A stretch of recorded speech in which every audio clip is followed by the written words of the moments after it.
Let's start with the Pledge of Allegiance.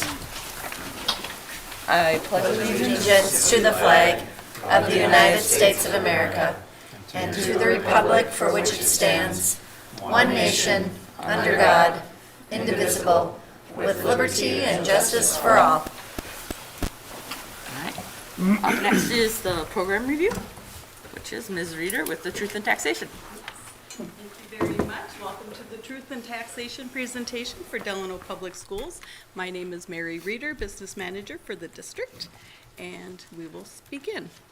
I feel bad talking with my back. Are you guys okay?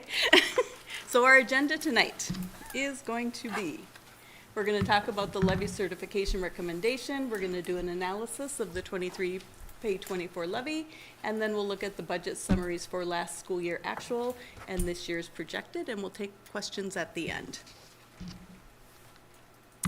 Here is last year we certified 10.6 million. This year it's going to be 10.8 million, so it's an increase of $151,778.09, which is a 1.42% increase over last year's levy. Last year, our increase was 6.65%, $665,000, and that was due to the passage of the new operating referendum that was voted in last November 2022. Our referendum revenue comparison, so last year, which was the first year of the new referendum, was $604.46.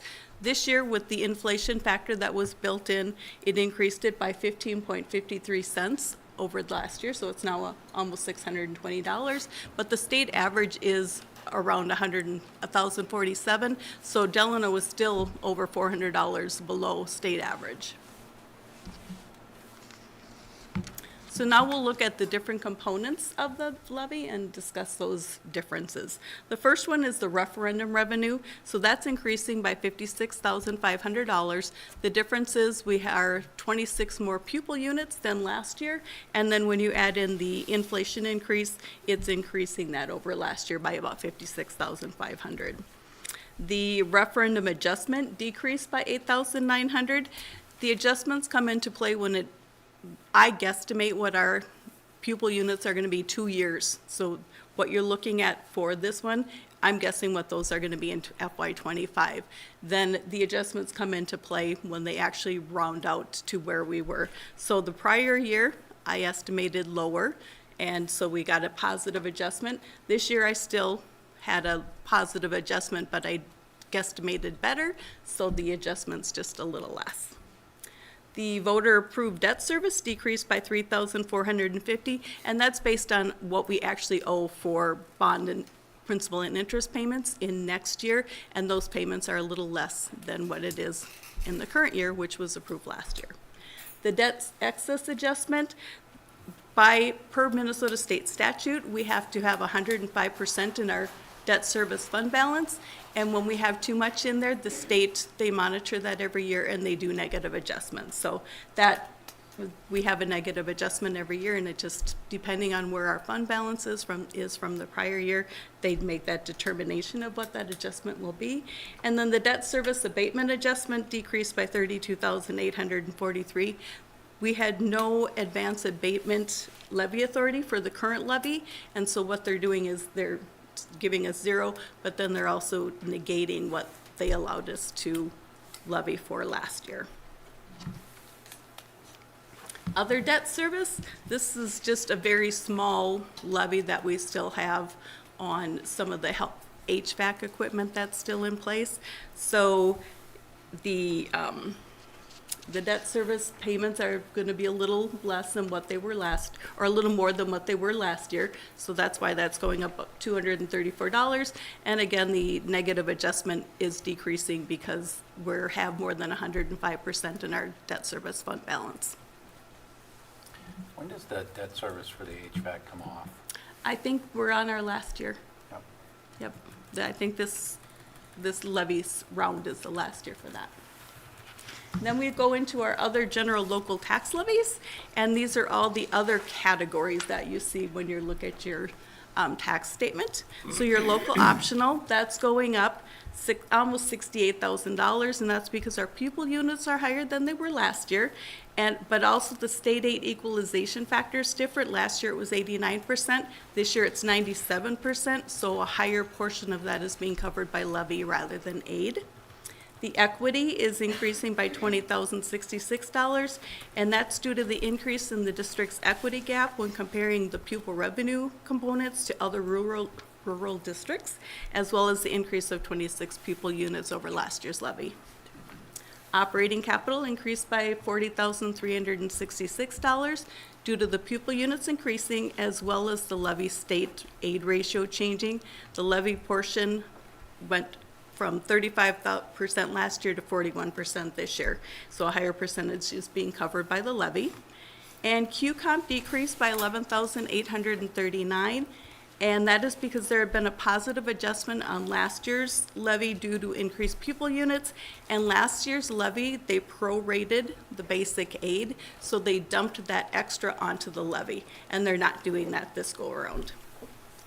The reemployment is 0, and that's due to the district levying for the original unemployment costs back in FY20 for COVID, but then the state turned around and paid everything. So they did a big negative adjustment last year, and I'm not levying anything for that this year. And Safe Schools increased by $5,591, and that's due to the increased number of pupil units compared to last year. Career Tech decreased by $1,902, and that's due to a negative adjustment when it compared actual expenditures to what had been estimated 2 years ago. LTFM increased by $12,475, and that's due to the number of pupil units increasing from the prior year, plus the building age ratio is increasing by 1 year. Building land lease increased by $25,352, and that's due to the fact that last year's levy, we had a really large negative adjustment because we didn't pay the baseball and the golf leases for spring 2020 or FY20 sports because of COVID, everything was canceled. And then also because of COVID, the hockey expenses were less. So we had a big negative adjustment last year, and that's not happening for this current levy. The abatement adjustment decreased to $39,000, and there's no advance abatement levy authority again on the current levy, so they're just swapping that out and decreasing reversing what was levied last year. And then there are other post-employment benefits. We had one employee that allowed, one retiree that fell under a certain clause where we could levy for their retiree health benefits. And last year was the last year that we would be able to levy for that. That benefit has already been 100% used, so we're good to go there. And then we're going to look at community service.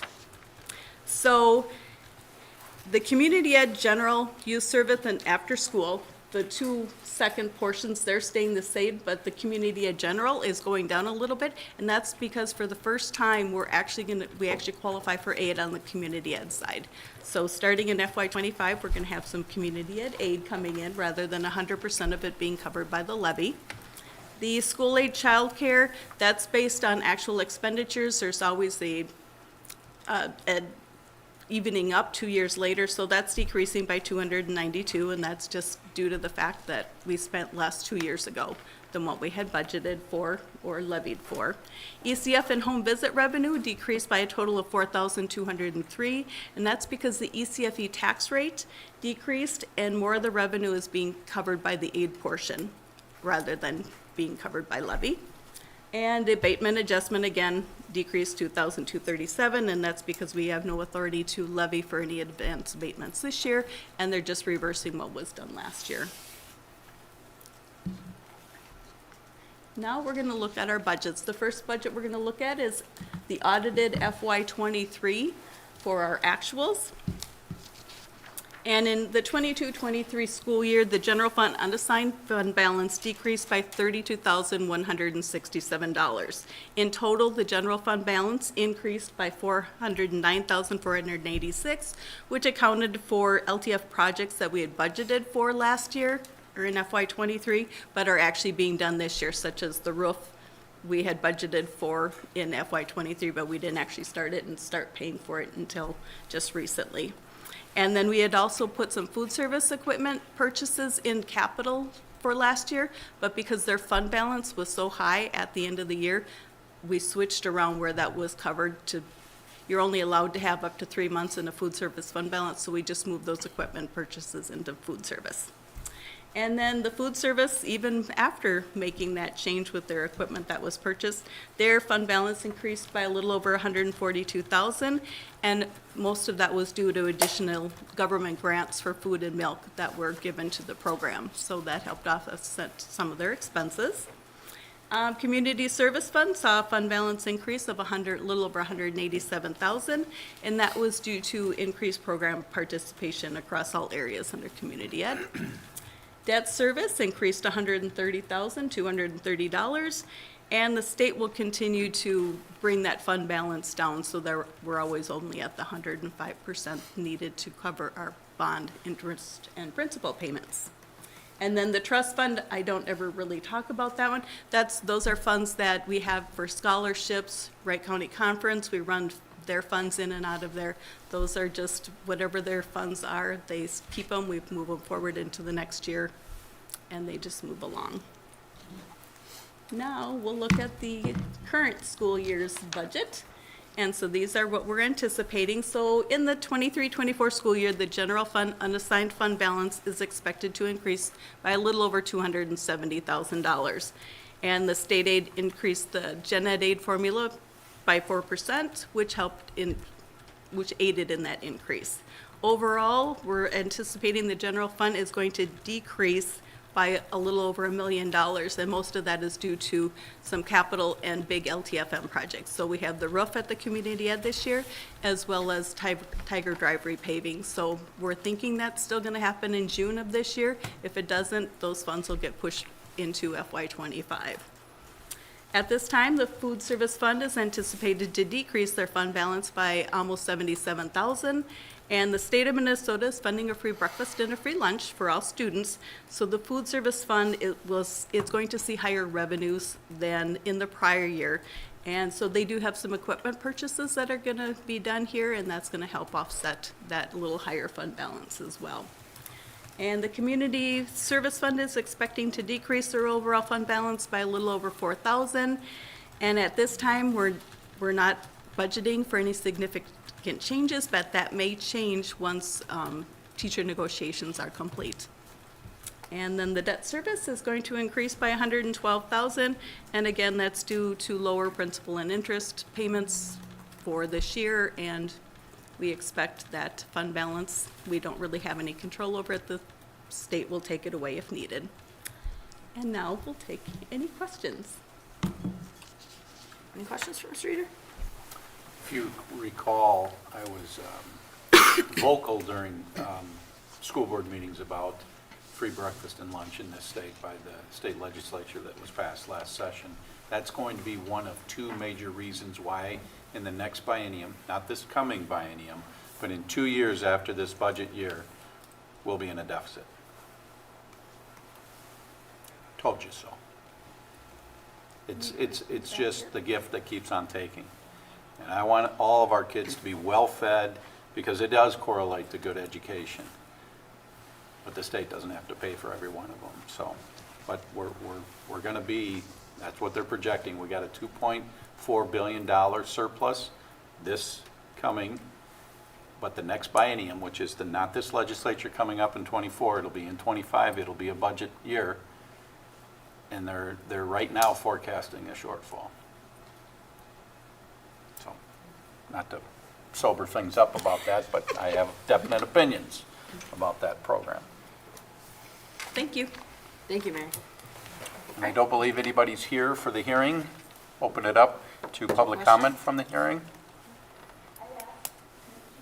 I see You did? nobody. Oh, okay. All right, moving on to the consent agenda.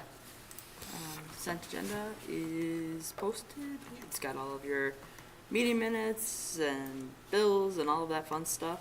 Do we have a motion to approve the consent agenda? I'll move. Motion by Ryan. Do we have a second? Second. Second by Sarah. Any further discussion? All those in favor say aye. Aye. Any opposed? Motion passes. Moving on.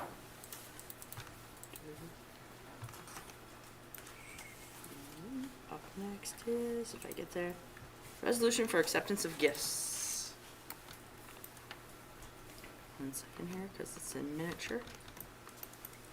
Whereas DES Pie, $3,953.44 for Delano Elementary Classroom Magazines, and $8,250 for Delano Elementary Classroom Teacher Accounts, and $5,000 for Delano Elementary Technology Account. Charities Aid Foundation American, $164 for Delano Intermediate School.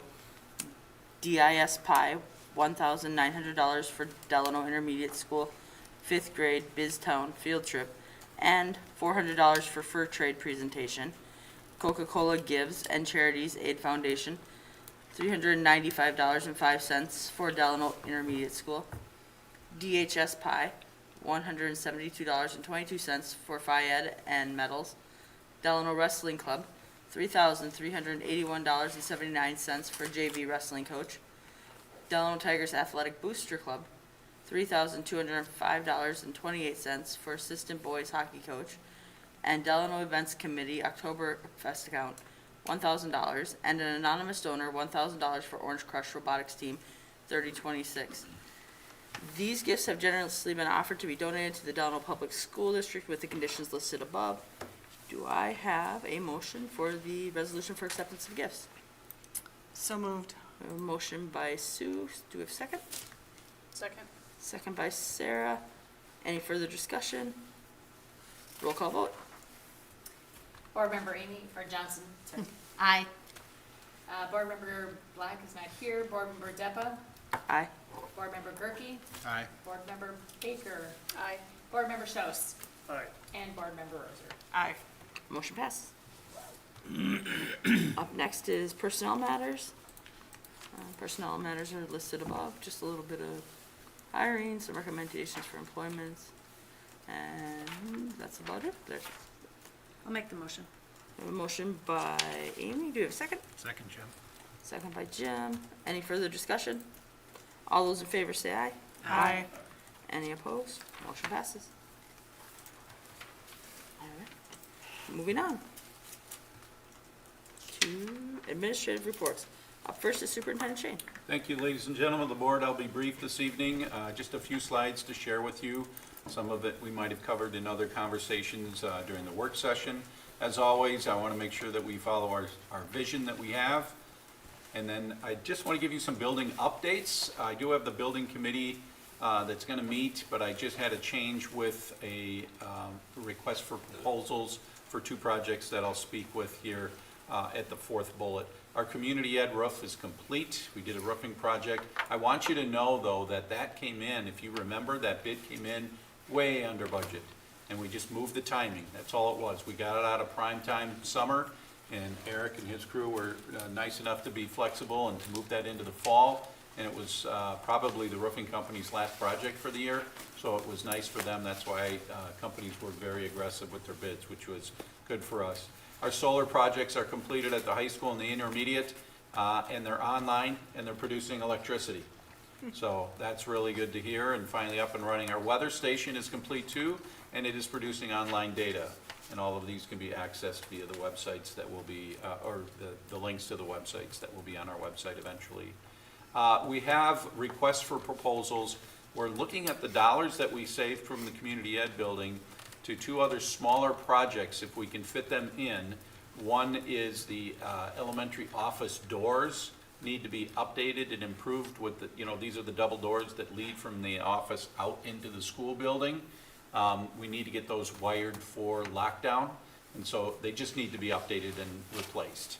And then also the district training room, which is off. In fact, if you remember, you met in your organizational meeting last year in January of '23. That room, we're going to close it off, build the wall. The two fire doors are going to be one on one end of the building, and then replace the door that's going out into the hallway as a fire door with a panic bar. And then we're going to just see, they're putting it out to bid now, or actually it's not a bid, it's just an RFP, a request for proposals. Doesn't get to a bid level dollar amount because of where we're at. And we'll potentially be using some LTFM dollars for those projects as well.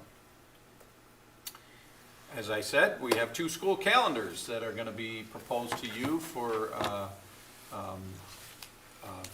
approval. Hopefully, Ms. Rozier, with the changing of spring break, with now being the end of the second trimester, will vote in the affirmative for the 25-26 school calendar. But we've never done this since I've been here in the district, and that's over 16 years. We've never approved 2 calendars in a row. And I think the community likes that. I think that that's been an ask for a while. The reason why we haven't done it before is we always had that extra PD day, whether it was going to be there or not. The other caveat that I would like to add is that I will probably ask you to amend just briefly the 25-26 school calendar, because we don't have the dates for the 6th grade trip. We do have it for the 24-25 school year, and with that, if you remember, we have a memorandum that I'm going to bring to you next month as well, for 6th graders to be off that Monday after their trip, and for the staff, the 6th grade team, to be off as well. We did that this year, this fall, and we'll do it again along with the trip to Eagle Bluff. Okay, any questions with the calendars? Ice Park updates, I went through the agreements, but I wanted our community to know that we are working with ancillary agreements from our Memorandum of Understanding. And these agreements are really just to make sure that the land can transfer ownership to the city for the city park.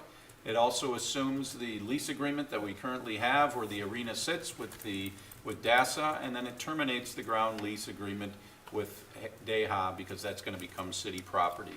And again, know that this is not any financial situation for the district. They're not involved. This is between the city as making the city park and the hockey associations. And that concludes my report for this evening. Does anybody have any questions? Any questions for Superintendent Shea? All right, moving on to principals. Ms. Thompson.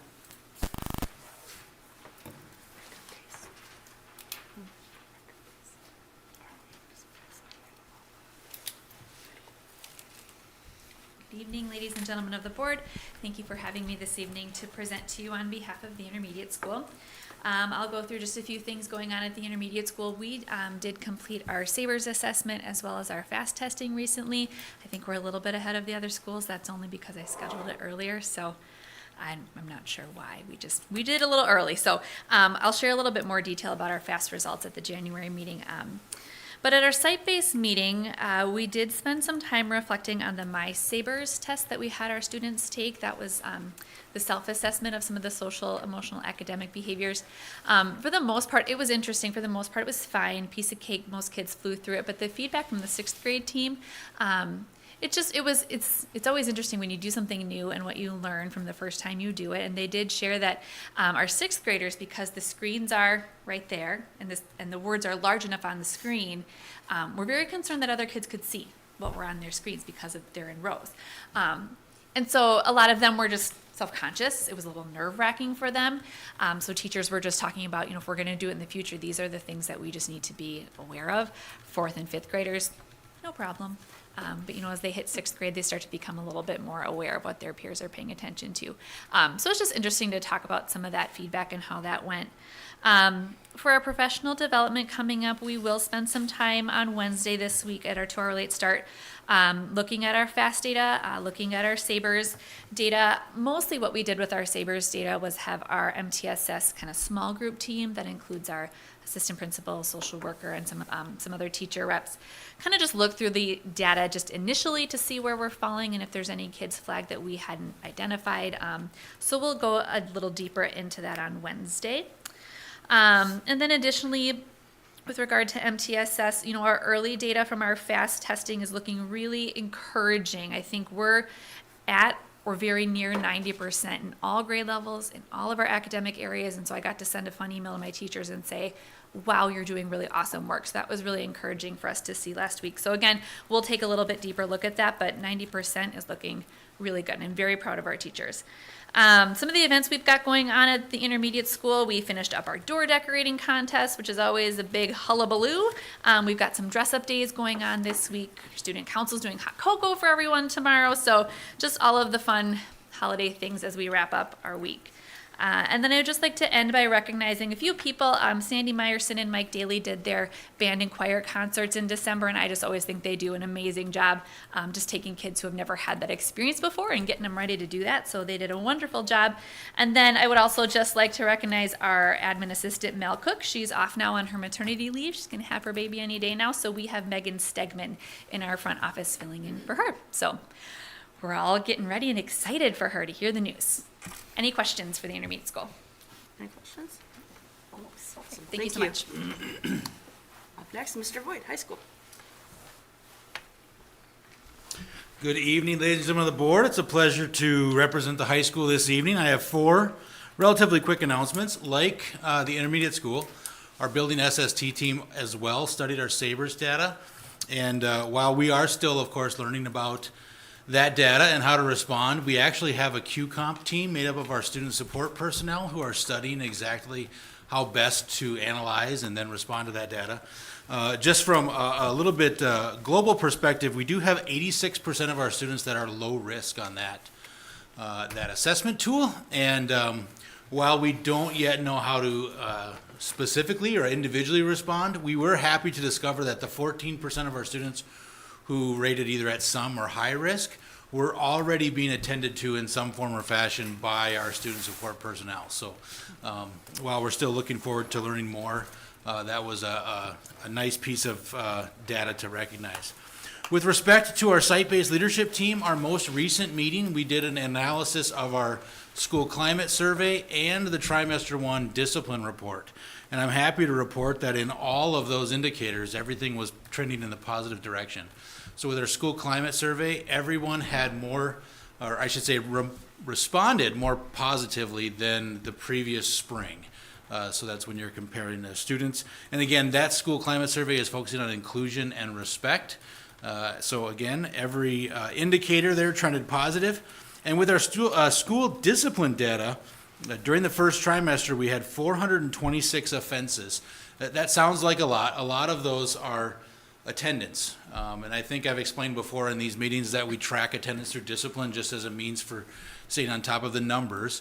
And of those 426 offenses, 55% are attendance, which is actually a little higher ratio than what we've seen in the past. Typically, attendance makes up about 40 to 45% of discipline offenses. So far this year, it's 55%. And then if you look at the overall number of offenses, we're actually less than 1/3 of what we've seen previously in the previous 2 years.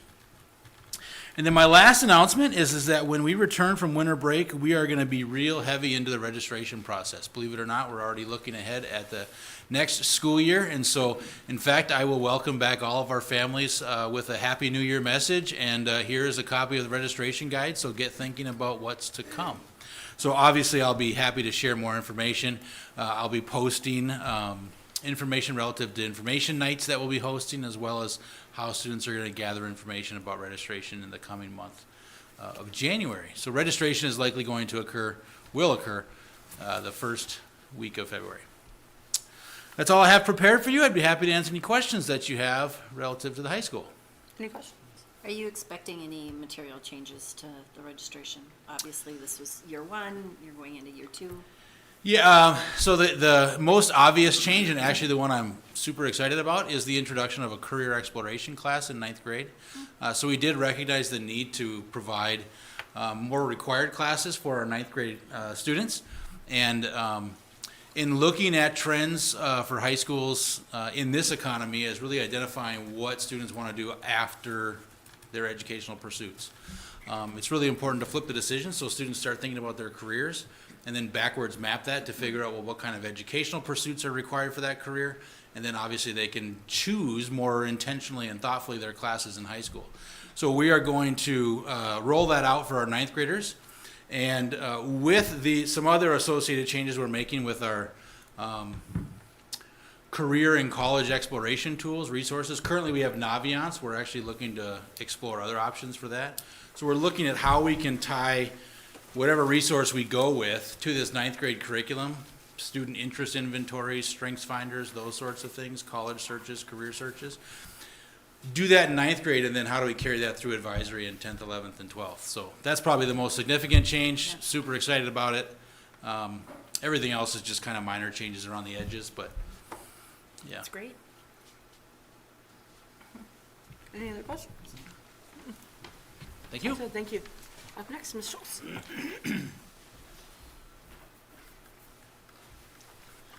Good evening, ladies and gentlemen of the board. Pleasure to be here on behalf of the elementary school. Brief report as well. Just an instructional site-based update. The biggest thing in December is that we pulled together the staff to go over the READ Act and kind of what that means for our staff moving forward, since they will be required to go through some professional development training in one of the 3 modules, letters, core, or carry-all. So it was a great time for some informative conversation, and then we followed that up with a survey to kind of help navigate where we want to go next as a district and how we want to provide those supports within as much contract time as we can. So the biggest concerns I think that are still out there is how much of that time is going to be needed outside of the contract, how will teachers be paid for that, etc. So Monica Kunkel is doing a really nice job sifting through some of those questions. Some we can answer right away just based off what's in the legislation. And then others we need to come back together as our academic leadership team and kind of go through that IROD process to kind of gather all the information and then options, decisions, reactions, all of those pieces. So I think overall it's looking like most teachers are leaning towards letters. Diane Pullman is our letters certified trainer. So we have that on site, so that sort of naturally leads into that. But it is the most time-intensive training that there is. It also aligns with most of the other teachers that we have about 22 that are already letters trained. So we'll see kind of where that ends. We certainly don't want to restrict people as those options are available, but it was a great time to pull everybody together to just share out all the information so everybody had it at once.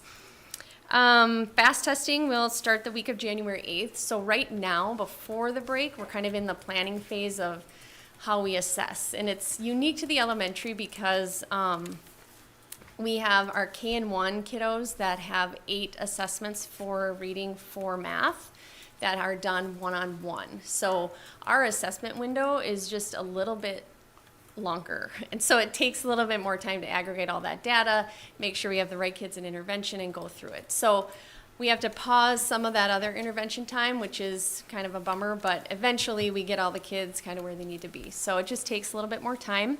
Our intervention team is great at getting all things organized, and Ginny Schulke is going to be over to help administer some of those assessments too, since it takes a long time. And then our 2-hour late start, as I mentioned last month, we did have our initial Savers data that we reviewed, so we're anxious to kind of go through the rest of that. Our SS team, like the other buildings, reviewed that at first glance, so we're going to go through the rest of that. What we've kind of put together to start is sort of a grid of our high risk and some risk, and then kind of categorizing what supports that they have, and then if there's any students that don't have anything right now but are in that high or some risk, that's who we're going to find and make sure that they have what they need. So at first look, all of our 14 high-risk students are definitely having the support that they need right now and then some. So it's the kids that are in that some risk range, and sort of what does that mean? Is it academic? Is it more social, emotional, behavioral? So kind of pinpointing some of that is what we plan to do at our 2-hour late. And then we're also going to share with the staff, now that Lindsay Westfall has started in her social emotional specialist teacher role, kind of what is the plan for her and how is she going to support students and staff. We've been tweaking that the course of the last couple of weeks, and she's settled into pulling some groups to front load some of that proactive support, which is what we need. And also she's available for any behavior calls that we need that are taking more than 1 or 2 staff at a time. So that has been a really nice addition to our school and to help the students. And a quick shout out to our new administrative assistant, Anna Becker. She has been fantastic, and she has just been a really great addition to the elementary school. Last thing is we did send out our kindergarten survey. We usually send that out pretty early just to gather preliminary information and try to catch those families that are ready to say, yep, we're coming, or nope, we're waiting a year. So I'll have more of those numbers to share as we move through the start of the year. Our roundup dates are towards the end of March, and that's when we usually get a clearer sense of what our numbers are going to be. So if Thursday is our sing-along, and Sound Rev comes up to do some caroling around the building, and that'll round us out till break. Any questions or comments? Any questions? Sounds good. Thank you. Thank you. All right. Business Manager Mary Reader. So last week, the district completed the food service on-site admin review, and that's a review that the food service program has to go through every 5 years. Chris and her team did a great job. The high school and both of the private schools had on-site visits, so they go and they actually observe a breakfast and a lunch at each of the sites on one of the days. And our exit conference will be held this Thursday via Zoom. Chris Larson, the food service director, and I will be involved with that.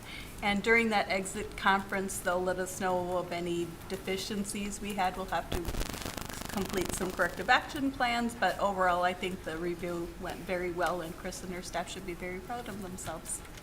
That's great. Any questions? Thank you. Thank you. All right, community education. I was doing good until. Good evening, ladies and gentlemen of the board. A month ago, I laid out some of the challenges I had for us. So to end the year on a positive note, I went back to our staff and asked them to kind of give me their top highlight from the year. And some of those things we've already talked about, with hitting record numbers for summer childcare. We're at almost 250 kids involved. The gutting of our building to get all the old stuff out to create more programming space. That was brought up by a staff person. And like we said, we opened up another classroom. We moved the yoga studio over to our building, increased programming there. We have talked about this, but that was a big piece for some of our staff. And then a couple that came up is the focus on outreach. So in our early childhood family ed program, we want to do greater focus on reaching families that maybe don't come to our programs on a regular basis. So the emphasis was adding outreach programs at no cost to try to reach families in our community in a different way. So there was 15 different activities that were planned, absolutely free to the community, that had over 1,600 attendees in those communities, or in those programs. And one additional one that Don has been running is called Coffee Connection. This is a program that families can come to our building at no charge. We provide childcare for them at no charge. We have coffee for them. And then we also have a parent educator. So parents can hang out in a room. They can talk about things going on in their families. We have a trained facilitator there to work with them. And we had over 70 families participate in that this year, and they are going to double those offerings starting in the winter session. So an emphasis that I know the board had pointed out is to reach a wider segment of our population. Dawn responded to that, offered a lot of activities, and her numbers show that. A couple other things that came up that I'll quickly touch on. Each year we take a look at how our facilities are used. And Kim Finn had mentioned that they're averaging over 6 birthday parties being hosted in our buildings every month. So people are coming to our facilities not only for tournaments and games, but also to host birthday parties. We have Christmas parties coming in where they're going to host those in our building. And about a week and a half ago, we went over the 50,000 check-in mark at the TAC. So that's clearly the highest number of people who are coming in to use that facility. 50,000 check-ins over a calendar year, and those are people that have memberships or people that pay a daily fee. Those aren't people that are coming in to watch games. Those are just to use our TAC facilities. The other thing that got brought up is 2 different things. Is this fall, Chris Runke started a competitive gymnastics team that's part of the Midwest Amateur Gymnastics Association. So we've had, in our youth gymnastics program, we have a lot of kids involved. Well, this actually gives them an avenue to be part of a competitive team, and kind of gets that next step from our recreational-based program. So that's a nice offering. And then the other part that got brought up is a week ago we had our first class of our Intro to Archery program. We've talked about the archery program. We offered an intro class over at the Community Ed Center, so we have all the targets, we have the safety netting, all the equipment's there. We have over 20 kids who have signed up and participated in that. And then after the new year, our archery club will begin. And that is, those kids will be able to meet twice a week, and then they'll have an opportunity to compete in tournaments. And I would just want to publicly recognize Renee Molstead. She was the parent that came forward, that did a ton of fundraising to get this program off the ground. And then she went back and got certified as a coach.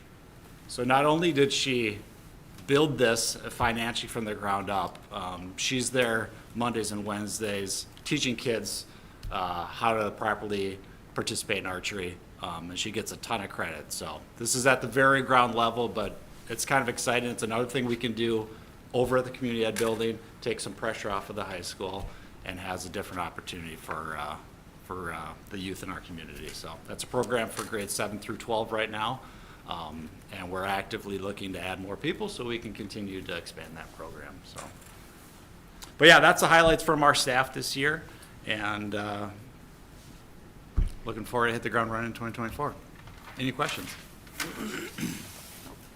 Thank you. How many are at the Christmas party this coming weekend? Here in the, like 250 people at a Christmas party coming Yeah, up? there's two different parties going on, and one of them is a very large family. It's a very large family gathering, so. Cool. That's cool. Oh, that good. All right. Up next, student board reps. Okay, this month was pretty brief among all three buildings. The elementary school, the sing-along happens on this Thursday with Sound Revolution coming up to the building. And then first graders made gingerbread houses for the holidays with their classes. The school created a new position of the staff, Lindsay Westfall, as Ms. Schultz mentioned, who is kind of going to be acting as an emotional specialist for the district in the first place. And then the elementary school pie group, I thought this was pretty crazy when I went up there because I actually got to see it myself. The pie group brought in literally hundreds of cookies surrounding a whole room, all four walls. And it was probably over 3,000 or 4,000 cookies, like it was crazy. And then winter assessments for students are going to take place after winter break, kind of allowing staff members to like view test results for midterm grades and that kind of thing. And then for the intermediate school, fast testing just took place to kind of show midterm progress, which is a little bit earlier than all the buildings, but I think it's really wise. And then students of all grade levels took place in a door decorating contest.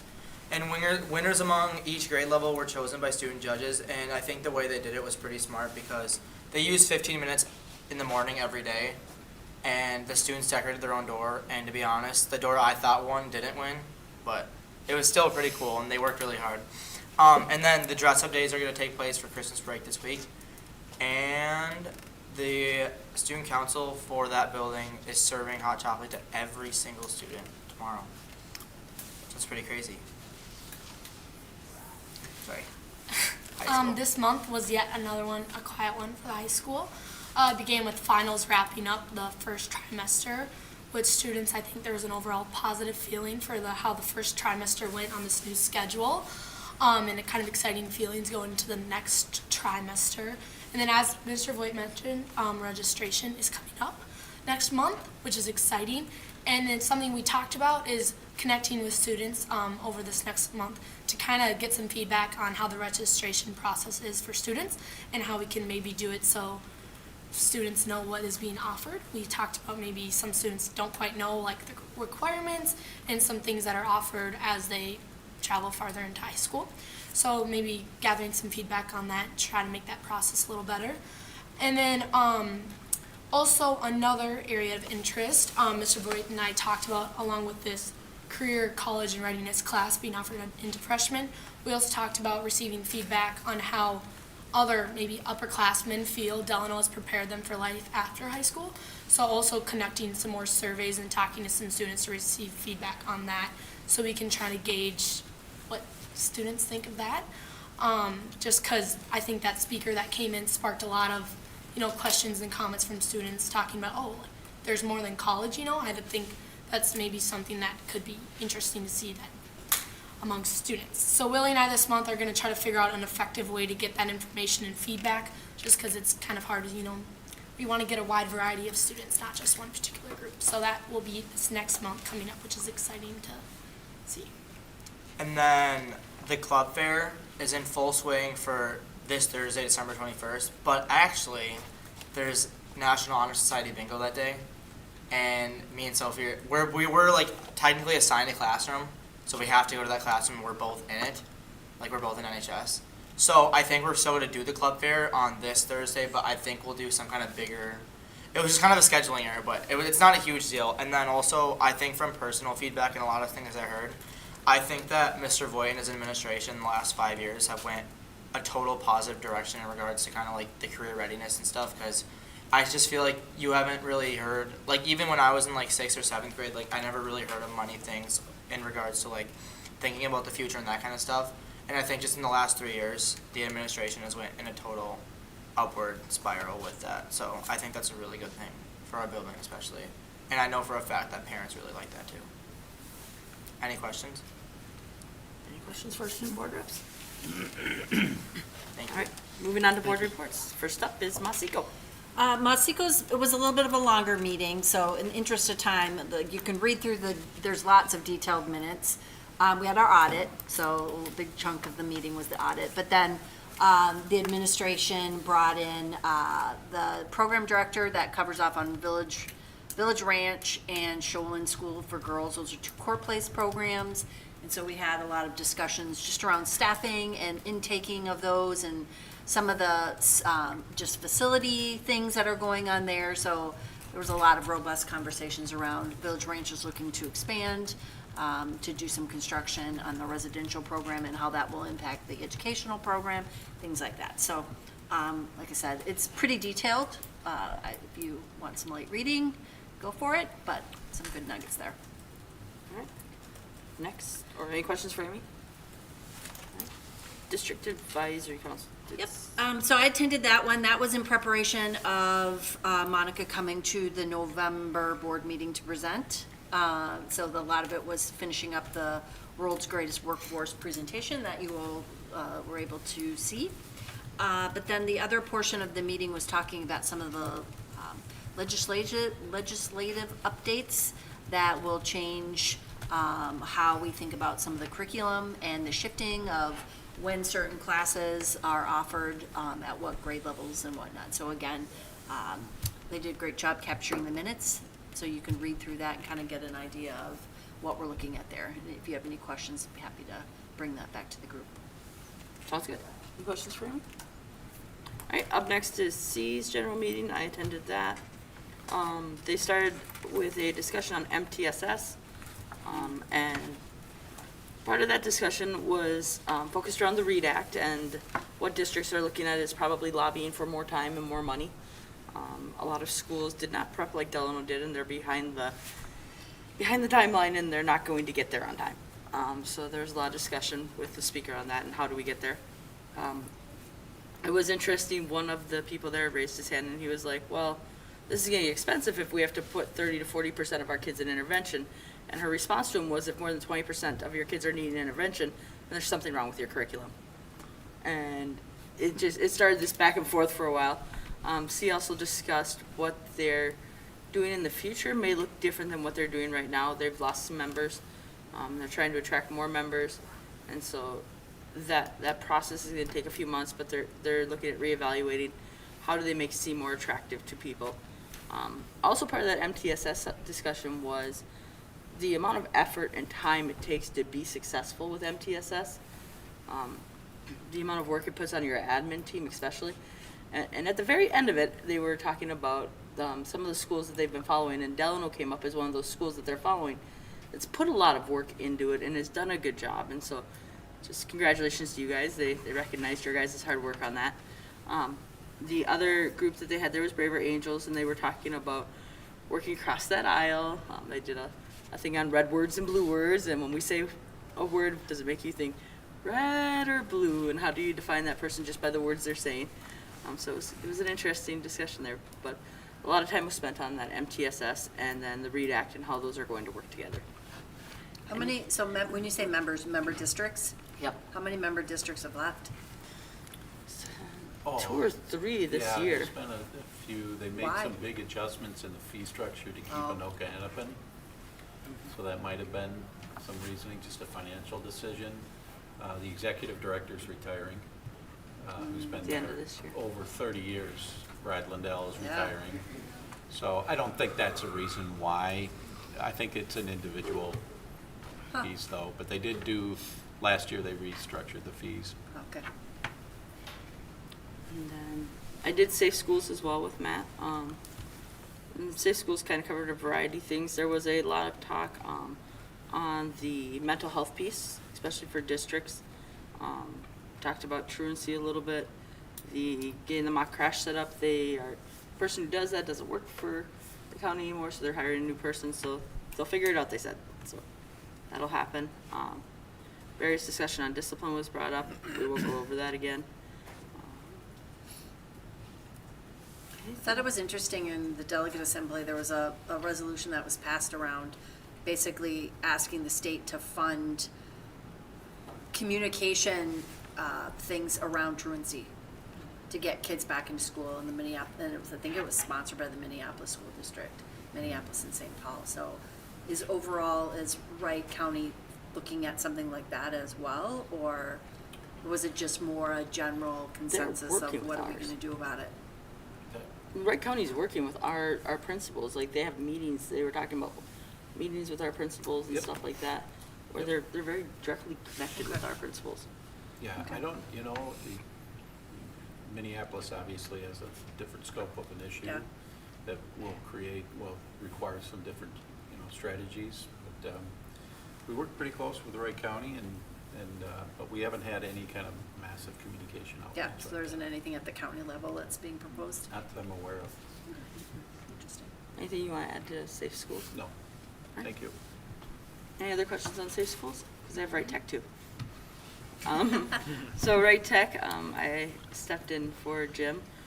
Wright Tech was really focused on finances. They're having some cash flow things going on there. Matt and some superintendents and business managers are going to step in and form a committee to help kind of not just fix it for this year, but look at the long-term plan. Most of what they talked about the entire meeting was, what do our finances look like? How are we going to keep budget dollars down? A big thing they're watching right now is their electric bill. Their goal is to maintain their electric bill right now under $9,000 a month. That's just electric. Anytime they get above 9,000, they're out of their budgeted area. And so she talked a lot about that kind of things. They did sell their house. They're talking about increasing the billing from 90% to 100% for those who don't transport their own students. But they're waiting on member districts to agree to that, or they may have done that by now, I don't know. I can give you an update. The subcommittee did meet last week. I believe it was Friday morning. I ran them through an IROD process, and nice things that happened is we made a very, very short-term cash flow adjustment.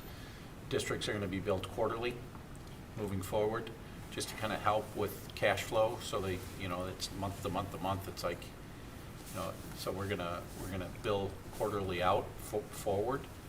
Second part is any district that does not transport their students to the academy, which is the old ALC. It used to be in the old days, and currently up until this point, it was districts that, the idea was way back in the day is we'd bill them for 90% of it, and then the other 10% districts would use to transport the students to the academy.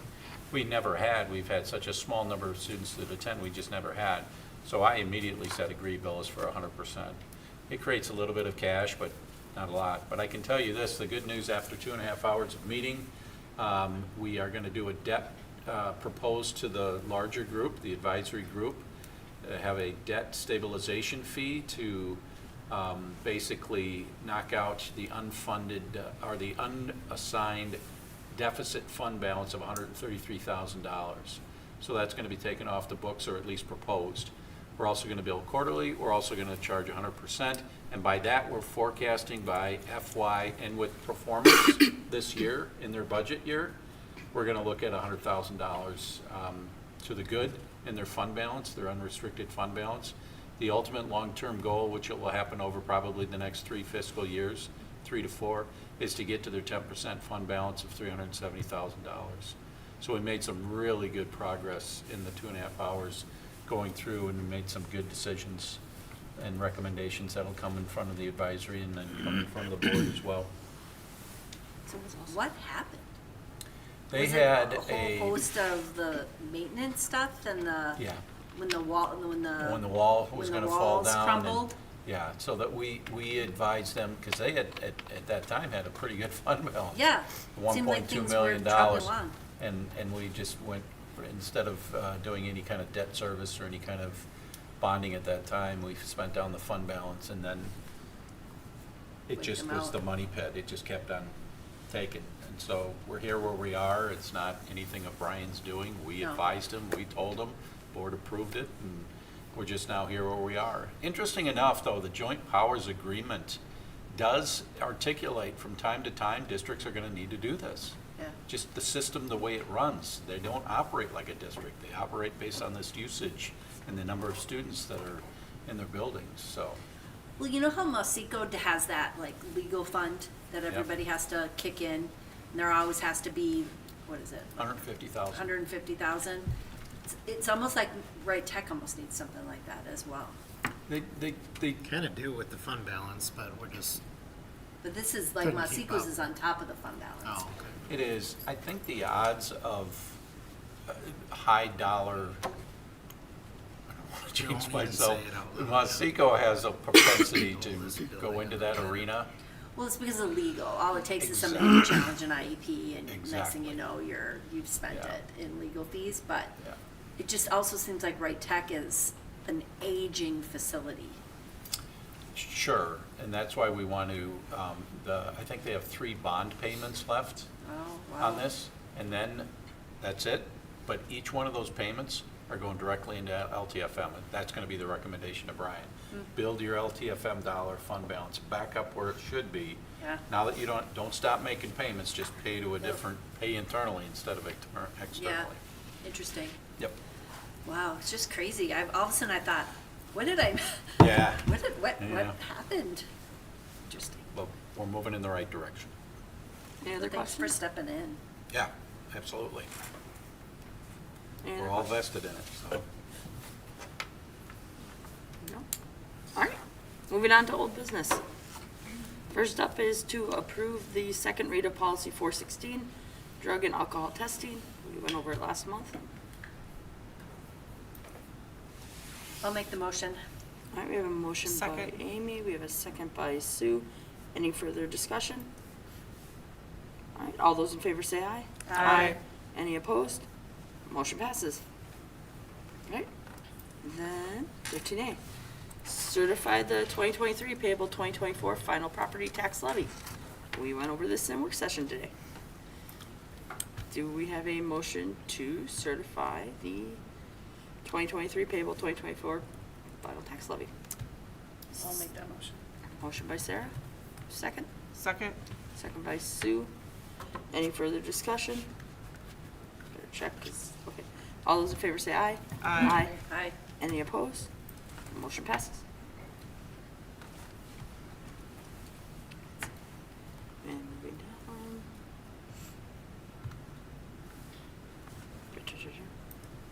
Approve the resolution designating polling places for the 24 calendar year.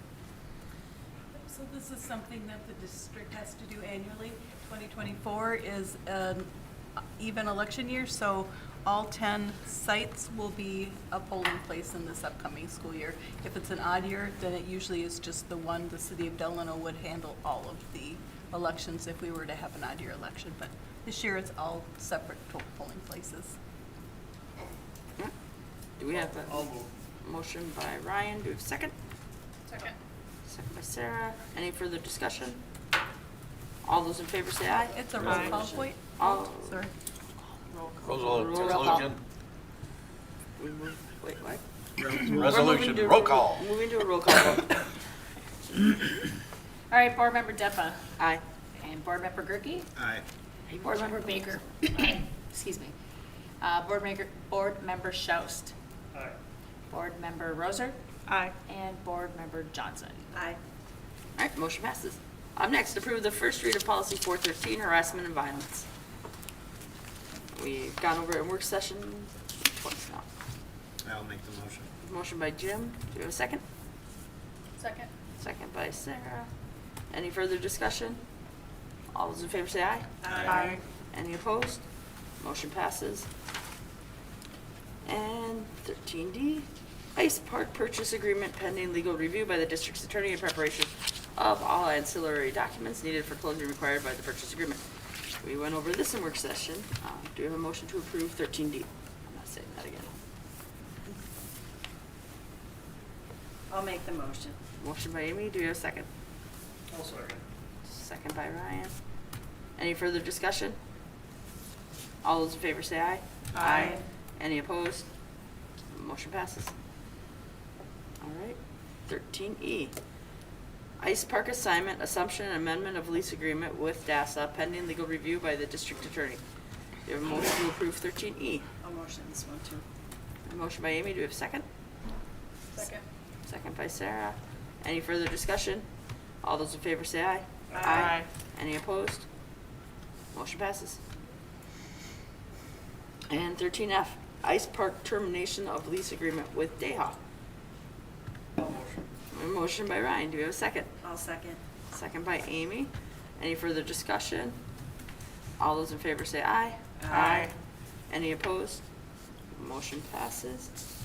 We're cruising now. And 13G, approve the extended field trip to Grand Forks, North Dakota for the robotics team. We went over this last month in work session. Do we have a motion to approve the robotics team field trip? Motion by Ryan. Do we have a second? Second. Second by Sue. Any further discussion? All those in favor say aye. Aye. Aye. Any opposed? Motion passes. 13H, approve the extended trip to a German language camp, March 1st through 3rd, 2024. Do we have a motion to approve the extended field trip? I'll move. Motion by Sarah. Second? Second. Jim. Second by Jim. Any further discussion? All those in favor say aye. Aye. Any opposed? Motion passes. 13I, approve the extended field trip to the Robotics World Championship in Houston, Texas, if applicable, April 17th through 20th, 2024. Do we have a motion to approve that field trip? Motion by Ryan. Do we have a second? Second. Second by Sue. Any further discussion? All those in favor say aye. Aye. Any opposed? Motion passes. Public comment. I think I got them all. School patrons are given the opportunity to address the school board regarding items that are not on the agenda. All patrons will be asked to state their name and address for the record. While the board appreciates feedback from the public in this forum, board members will not comment on or discuss topics brought up by speakers at this time. Do we have anybody for public comment? Nope. All right. With that, I will take a motion to adjourn. So moved. And a second. Second. We are adjourned.